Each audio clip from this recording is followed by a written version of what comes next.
পোর্শনের next topic B তে আমরা some important definition শিখব। ভেক্টর রিলেটেড কিছু ইম্পর্টেন্ট ডেফিনেশন শিখব। মানে আমরা ভেক্টর অ্যালজেব্রায় যেতে গেলে আমাদের বেশ কিছু ডেফিনেশন আগে একটু জেনে নিতে হবে, তাহলে ভেক্টর অ্যালজেব্রা ডাইরেক্ট করতে পারবো না। যে কারণে কিছু ডেফিনেশন এখানে জানিয়ে দিচ্ছি। নাম্বার 1 হচ্ছে ইকুয়াল অ্যান্ড অপোজিট ভেক্টর। ঠিক আছে, অ্যাকর্ডিং টু ডেফিনেশন ইকুয়াল ভেক্টরের ডেফিনেশন হচ্ছে এইটা। মনে কর এটা একটা ভেক্টর আছে, এটা একটা ভেক্টর আছে। এই দুটো ভেক্টর দেখ, এখানে অ্যারোর অ্যাকচুয়ালি লেন্থ কিন্তু সেম, অ্যারো দুটোর লেন্থ সেম, তার মানে কি এদের ম্যাগনিটিউড সেম। আবার ডিরেকশন এটা টুয়ার্ডস ইস্ট, এটারও টুয়ার্ডস ইস্ট, তাহলে ডিরেকশনও সেম ম্যাগনিটিউডও সেম। তাহলে ডিরেকশন ম্যাগনিটিউড দুটোই যদি সেম হয় তাহলে সেই ভেক্টরটাকে আমরা নাম দেবো ইকুয়াল ভেক্টর। ঠিক আছে, নেক্সট অপোজিট ভেক্টর মানে কিছুই নয়, এই বি ভেক্টরটা শুধু এরকম ছিল, এটার ডিরেকশনকে পাল্টে দাও। ঠিক আছে, এই ভেক্টরটা যদি এটা হয়, বি এর ডিরেকশন যদি এরকম হয়, তাহলে দেখ এবার ম্যাগনিটিউড সেম বা ডিরেকশনটা এটা টুয়ার্ডস ইস্ট, এটা টুয়ার্ডস ওয়েস্ট, তাহলে ম্যাগনিটিউড সেম, ডিরেকশন অপোজিট, তাহলে এইটা যদি হয় তাহলে তার নাম হচ্ছে অপোজিট ভেক্টর। ঠিক আছে, এইবার দেখ এই অপোজিট ভেক্টরকে আবার অনেকে নেগেটিভ ভেক্টরও বলে। তার কারণ হচ্ছে মনে কর এটা টুয়ার্ডস ইস্ট আছে, আমি যদি একে টুয়ার্ডস ওয়েস্ট করতে চাই তাহলে এটা এ ভেক্টর, এ ভেক্টরটাকে আমরা যদি অপোজিট করে দিই, এইটাকেই দেখ এ ভেক্টরটাকে ঠিক অপোজিট করা আছে, তাহলে আমরা কিন্তু এটাকে লিখতে পারি B equal to actually minus. ঠিক আছে, তাহলে এটা এ হলে এটা কিন্তু অ্যাকচুয়ালি মাইনাস এ, এই মাইনাস এর নাম অ্যাকচুয়ালি আমরা দিয়েছি এখানে পি। তাহলে এখানে একটা এই ভেক্টরটার সামনে এখানে একটা নেগেটিভ সিম্বল এসে গেল, that is why we also called it negative vector. ঠিক আছে, তাহলে এটা যদি এ ভেক্টর হয়, ডিরেকশন যদি শুধু রিভার্স হয়, তাহলে কিন্তু আমরা তাকে মাইনাস দিয়ে ডিনোট করতে পারি, সেটাকে অপোজিট ভেক্টর বা নেগেটিভ ভেক্টর বলে। আচ্ছা, নেক্সট আমরা টপিকে আসছি কলিনিয়ার এন্ড নন কলিনিয়ার ভেক্টর। আচ্ছা, মনে কর তিনটে পয়েন্ট আছে, তিনটে পয়েন্ট দিয়ে আমি একটা এরকম লাইন ড্র করতে পারি। তাহলে এই তিনটে পয়েন্ট এখন সেম লাইনে আছে, আমরা তখন এই তিনটে পয়েন্টকে কি বলি? Collinear point. কো কথাটার মানে হচ্ছে সেম, লিনিয়ার মানে হচ্ছে ইন আ সেম লাইন। ঠিক আছে, সেম লাইনে যখন তিনটে পয়েন্ট থাকবে তাদের নাম সোজা কথা আমার কোলিনিয়ার। ঠিক আছে, আচ্ছা তাহলে এবার যদি আমার দুটো ভেক্টর এরকম থাকে, মনে করো একটা ভেক্টর এরকম আর একটা ভেক্টর এরকম। ঠিক আছে, এই দুটো ভেক্টরকে নিয়ে আমি একটা তো লাইন ড্র করতে পারবো, একটা সেম লাইনে দেখ এই দুটো ভেক্টরই লাইন করছে, তাহলে আমরা এই ভেক্টর দুটোকে কি বলতে পারবো? কোলিনিয়ার। বোঝা গেল? আচ্ছা, এবার যদি ভেক্টর দুটো এরকম হয়, মনে কর একটা ভেক্টর, মনে কর একটা ভেক্টর এইরকম আর একটা ভেক্টর এইরকম। আচ্ছা, এই দুটো ভেক্টর এরকম হলে ডিরেকশন রিভার্স হয়ে গেলেও আমরা কিন্তু এরা সেম লাইন একটাই লাইন ড্রয়িং করতে পারবো। তাহলে এর ডিরেকশন সেম হোক বা অপোজিট হোক, আমরা যদি একটা লাইন, একটাই লাইন দিয়ে দুটোকে কানেক্ট করতে পারি, সেম লাইনে যদি ভেক্টর দুটো লাই করে, তাহলে তাদের নাম কলিনিয়ার। তার মানে এটাও কলিনিয়ার, এটাও কিন্তু উপরেরটাও কিন্তু কলিনিয়ার। ঠিক আছে, এইবার তাহলে নন কলিনিয়ার ভেক্টরটা কি? নন কলিনিয়ার ভেক্টর মানে মনে কর একটা ভেক্টর আমার এরকম আছে, একটা ভেক্টর এরকম আছে, একটা এরকম একটা এরকম। তাহলে এইরকম যদি দুটো ভেক্টর হয় তাহলে তাদেরকে আমরা কিন্তু সেম লাইনে ড্রয়িং করতে পারবো না। দেখ এদের দুজনের মধ্যে কিন্তু একটা অ্যাঙ্গেল এক্সিস্ট করবে। ঠিক আছে, এই দুটোর মধ্যে যখন একটা অ্যাঙ্গেল এক্সিস্ট করছে তখন কিন্তু আমরা তাকে সেম লাইনে নিতে পারবো না, তখন তাহলে এর নাম কি হয়ে গেল? নন কলিনিয়ার ভেক্টর। আচ্ছা, এবার দেখ, এবার মনে কর এরকম একটা ভেক্টর আছে, এটা একটা এ, এরকম একটা ভেক্টর আছে, আর একটা ভেক্টর মনে কর এইটা আছে। ঠিক আছে, এই দুটো যদি ভেক্টর হয়, আমি দেখ আমি আগেই বলেছি আমার ইকুয়াল ভেক্টরের অ্যাকচুয়ালি ডেফিনেশন কি? আমি যদি এর অ্যারো হেডের লেন্থটা সেম রাখি আর ডিরেকশনটা সেম রাখি, তাহলে তো আমরা তাকে ইকুয়াল ভেক্টর বলতে পারবো। এবার এ এখানে আছে, বি এখানে আছে, ঠিক আছে। ইকুয়াল ভেক্টরের ডেফিনেশন অনুযায়ী আমি এর সেম লেন্থ আমি এখানে ড্রয়িং করলাম, আর এর ডিরেকশন টুয়ার্ডস ইস্ট ছিল, দেখ এর ডিরেকশন টুয়ার্ডস ইস্ট, তাহলে ম্যাগনিটিউড ডিরেকশন দুটোই আমি এর সঙ্গে পুরো ইকুয়াল ড্রয়িং করেছি। তাহলে এই ভেক্টরটাকে আমরা এখন কি এখানে লিখতে পারবো, ঠিক আছে। এই ভেক্টরটা আর এই ভেক্টরটা অ্যাকচুয়ালি ইকুয়াল ভেক্টরের ডেফিনেশন অনুযায়ী। তাহলে এবার তো আমি একটা লাইন ড্র করতে পারবো, আগে এটার বেলায় কিন্তু লাইন ড্র করতে পারিনি। তার মানে ব্যাপার হচ্ছে কি, এই অ্যারো দুটো যদি আমার প্যারালাল হয়, সোজা কথা আমার এই ভেক্টর দুটো যদি প্যারালাল হয়, তাহলেও কিন্তু এর ইকুয়াল যেহেতু এখানে আমি ড্রয়িং করে একটা লাইন কাটতে পারবো, তাহলে কলিনিয়ার হয়ে গেল। সোজা কথা, তার মানে কলিনিয়ার ভেক্টরই একটা ক্লাসিফিকেশন হলো প্যারালাল ভেক্টর। ক্লিয়ার হলো? নেক্সট, এবার মনে কর এ ভেক্টর আমার এরকম আছে আর বি ভেক্টর ঠিক আছে এইরকম, ঠিক আছে। এ ভেক্টর আমার এরকম আর বি ভেক্টর হচ্ছে এরকম। এবার বি ভেক্টরটাকে আমি এখানে সেম বি ভেক্টর এখানে ড্রয়িং করছি, এর পুরো ইকুয়াল ভেক্টর এখানে ড্রয়িং করলাম, তাহলে এটা বি ভেক্টর হয়ে গেল, ঠিক আছে। ঠিক আছে, এটা বি ভেক্টর হয়ে গেল। তাহলে এবার কিন্তু আমি একটা সেই লাইন ড্রয়িং করতে পারছি। তাহলে একটা ভেক্টর যখন টুয়ার্ডস ইস্ট আর একটা ভেক্টর যখন টুয়ার্ডস ওয়েস্ট, তখনও কিন্তু আমি এই দুটো ভেক্টরকে সেম লাইনে নিতে পারছি। তার মানে সোজা কথা, এটাও কলিনিয়ার, এটার ক্ষেত্রেও কলিনিয়ার হচ্ছে। তাহলে কলিনিয়ারের অ্যাকচুয়ালি কলিনিয়ার যে ভেক্টর, তার অ্যাকচুয়ালি দুটো ক্লাসিফিকেশন হলো, একটা হচ্ছে প্যারালাল ভেক্টর, তাহলে দুটো ভেক্টর যদি প্যারালাল ভেক্টর হয় তাহলে সেটাও কলিনিয়ার বলা যেতে পারে। আবার দুটো ভেক্টর যদি এখানে যদি ডিরেকশনটা অপোজিট হয়, তাকে অ্যাকচুয়ালি বলা হয় অ্যান্টি প্যারালাল, ঠিক আছে।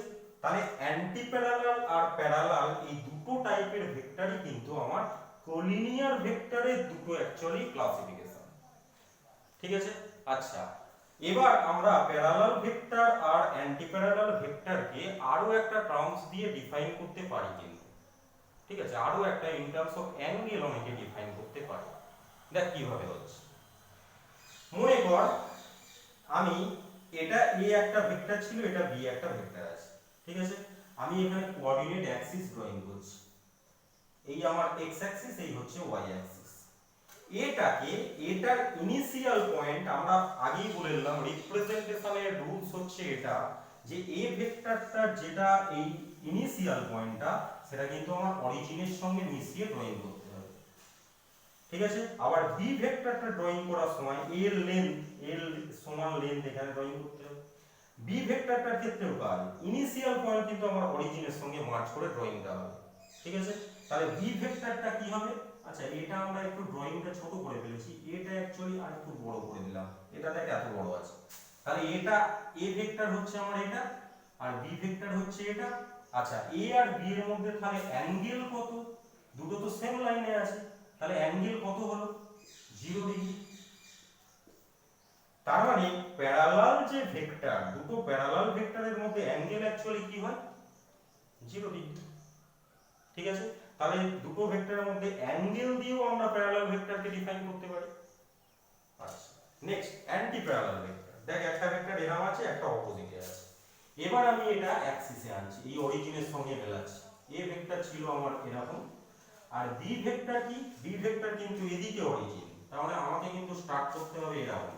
আচ্ছা, তাহলে এবার এ আর বি এর মধ্যে অ্যাঙ্গেল কত আমার? 180 ডিগ্রি। তাহলে বোঝা গেল অ্যান্টি প্যারালাল দুটো ভেক্টরের মধ্যে অ্যাঙ্গেল অ্যাকচুয়ালি কি হয়? 180 ডিগ্রি। তাহলে এবার আমরা প্যারালাল আর অ্যান্টি প্যারালাল নিয়েই তো আমার হচ্ছে কলিনিয়ার ভেক্টর। তাহলে আমি বলতে পারি দুটো ভেক্টরের মধ্যে অ্যাঙ্গেল যদি 0 ডিগ্রি আর 180 ডিগ্রি হয়, তাহলে তাদেরকে আমরা একসাথে কি বলবো? কলিনিয়ার। তাহলে কলিনিয়ার মানে অ্যাকচুয়ালি কি হলো? অ্যাঙ্গেলটা 0 ডিগ্রি আর 180 ডিগ্রি। এবার নন কলিনিয়ার মানে তাহলে কি হবে? এই 0 আর 180 বাদে যে অ্যাঙ্গেলগুলো, মানে থিটা, কলিনিয়ারের ক্ষেত্রে থিটা হচ্ছে নট ইকুয়াল টু 0 ডিগ্রি আর 180 ডিগ্রি। সেই জন্য যে কোনো আরবিটারি অ্যাঙ্গেলে দেখ এটা আছে, সেটাকে আমরা বলছি নন কলিনিয়ার ভেক্টর, ঠিক আছে। আচ্ছা নেক্সট, অর্থোগোনাল ভেক্টর। যদি দুটো ভেক্টরের মধ্যে, এর মধ্যে ডেফিনেশন একদম সিম্পল ডেফিনেশন, যদি দুটো ভেক্টরের মধ্যে দেখ এখানে অ্যাঙ্গেলটা কি আছে 90 ডিগ্রি, তাই দুটো ভেক্টরের মধ্যে অ্যাঙ্গেল যদি থিটা যদি 90 ডিগ্রি হয় তার নাম হচ্ছে সোজা কথা অর্থোগোনাল ভেক্টর। নেক্সট হচ্ছে আমার কোপ্ল্যানার আর নন কোপ্ল্যানার ভেক্টর। মনে কর আমরা এখানে সবাই যে ড্রয়িং গুলো করছি, আমি যে ড্রয়িং গুলো এখানে করছি এটা সব বোর্ডের এই প্লেনটাই রয়েছে। এই বোর্ডের এই প্লেনটার মধ্যে আমি অনেক ভেক্টর এরকম ড্রয়িং করতে পারি, অনেক ভেক্টর ড্রয়িং করতে পারি। এগুলো দেখ সব সেম প্লেনে লাই করছে, ঠিক আছে। এরকম একই সেম প্লেনে থাকা সব ভেক্টর গুলোর নাম হচ্ছে অ্যাকচুয়ালি কোপ্ল্যানার। কো মানে সেম, প্ল্যানার মানে প্লেনে আছে, ঠিক আছে। তাহলে কোপ্ল্যানার কথাটার মানে কি, lie in a same plane, the vectors which are lie in a same plane. আচ্ছা, নন কোপ্ল্যানার মানে কি, মনে কর বোর্ডের প্লেনে একটা ভেক্টর আছে, ওয়ালের প্লেনে একটা ভেক্টর আছে, তাহলে দুটো সেম প্লেনে নেই। তাই দুটো যদি সেম প্লেনে না থাকে তখন তাহলে তার নাম নন কোপ্ল্যানার ভেক্টর। আচ্ছা আচ্ছা, এখানে যে ডেফিনেশন গুলো পড়লাম তার মধ্যে সবথেকে ইম্পর্টেন্ট এখানে আসে যেটা প্রায়, সেটা ইউনিট ভেক্টর আর জিরো ভেক্টর, ঠিক আছে। ইউনিট ভেক্টরকে অ্যাকচুয়ালি রিপ্রেজেন্ট করা হয় এ মাথায় ক্যাপ দিয়ে, এ মাথায় থাকে একটা ক্যাপ, এই সিম্বলটাকে অ্যাকচুয়ালি ক্যাপ বলে, ঠিক আছে। আচ্ছা, মনে কর এ একটা এরকম ভেক্টর আছে, এ একটা যে ভেক্টর আছে এ কে, এটা হচ্ছে এ ভেক্টর, আর এ ভেক্টরের ম্যাগনিটিউডকে কিভাবে ডিনোট করা হয়, নয় এ নয় আমি বলেছি এ মড এ। এই দুটো ভাবে হচ্ছে কোন একটা ভেক্টরের ম্যাগনিটিউডকে ডিনোট করা হয়। এইবার এ ভেক্টর আর এর ম্যাগনিটিউড এদের যে ডিভিশনের রেজাল্ট, এটাকে বলা হয় অ্যাকচুয়ালি ইউনিট ভেক্টর।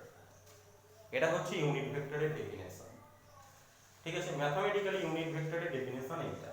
মানে এ ভেক্টর মানে তাহলে আমার কি হলো, এ মাল্টিপ্লাইড বাই এ ক্যাপ, ঠিক আছে। তাহলে যখন মানে সোজা কথা এ হচ্ছে এর ম্যাগনিটিউড, যখন এর সঙ্গে আমি এ ক্যাপটা সাথে দিয়ে দিচ্ছি তখন এর ডিরেকশনটা এর সাথে ইনক্লুড হয়ে যাচ্ছে, তখন এ ভেক্টরটা আমরা কমপ্লিট পেয়ে যাচ্ছি। মানে সোজা কথা এ ভেক্টরটা কমপ্লিট, একটা ভেক্টর পেতে গেলে শুধু ম্যাগনিটিউড কিন্তু ভেক্টরকে রিপ্রেজেন্ট করতে পারে না। তাহলে এ ভেক্টরটাকে ডিনোট করতে গেলে এর magnitude multiplied by its direction করতে হবে। তাহলে এই এ ক্যাপটা হচ্ছে ওর ডিরেকশনটাকে ইনক্লুড করছে, আর এ হচ্ছে ওর ম্যাগনিটিউডটাকে ডিনোট করছে। তাহলে ম্যাগনিটিউড ডিরেকশন দুটোই যখন চলে এলো তখন এর নাম এ হচ্ছে এই কমপ্লিট ভেক্টরটা হয়ে যাবে। তাহলে সোজা কথা এ ক্যাপ কি কারণে এখানে এলো, এর ডিরেকশনটাকে, ভেক্টরের ডিরেকশনটাকে ইনক্লুড করার জন্য শুধুমাত্র এ ক্যাপ এসেছে, ঠিক আছে। এইবার আমরা যদি কখনো এই এ ক্যাপ মানে ইউনিট ভেক্টরগুলোর ম্যাগনিটিউড বের করি, তাহলে কিন্তু আমরা ম্যাগনিটিউড সব সময় এর দেখতে পাবো 1 হবে, ঠিক আছে। That is why we can define unit vector as a vector of unit magnitude, note করে নে তোরা, a vector of unit magnitude is known as unit vector, ঠিক আছে। একটা ভেক্টর যেটা ম্যাগনিটিউড ইউনিট তারই নাম হচ্ছে ইউনিট ভেক্টর। এটাই হচ্ছে ইউনিট ভেক্টরের ডেফিনেশন। আচ্ছা, এবার আমি একটা এক্সাম্পল দিয়ে এটাকে আরো বোঝাবার চেষ্টা করি। মনে কর আমার এই দিকে হচ্ছে x অ্যাক্সিস, মনে কর কোনো একটা বডি 1D মোশন হচ্ছে, মানে অ্যালং x ডিরেকশন মুভ করছে। একটা আচ্ছা, একটা কার মুভ করছে 30 কিলোমিটার পার আওয়ার এই ভেলোসিটি নিয়ে একটা কার টুয়ার্ডস x মুভ করছে, ঠিক আছে। তাহলে আমি যদি শুধুমাত্র 30 লিখি তাহলে কি বোঝাবে, এই ভেক্টরটার ম্যাগনিটিউড বোঝাবে, ঠিক আছে। এবার আমি যদি ডিরেকশনের জন্য এর সাথে এরম বলে দিই যে একটা আই ক্যাপ যদি দিয়ে দিই, মানে ঘটনা হচ্ছে I cap is a unit vector along the direction of positive x Axis.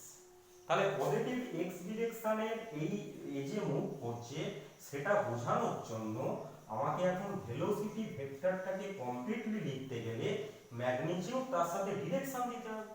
এই ম্যাগনিটিউডের সঙ্গে যখন ডিরেকশন এসে গেল তখন আমরা এটাকে ভি ভেক্টর বলতে পারবো।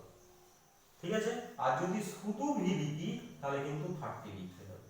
এই হচ্ছে এই হচ্ছে স্কেলার আর ভেক্টরের মধ্যে মানে লেখার তফাৎ। ঠিক আছে, এবং এক্স অ্যাক্সিসের ডিরেকশনে ইউনিট ভেক্টরকে জেনারেলি আই ক্যাপই বলে, সেখানে আমি আই ক্যাপই ডিনোট করছি।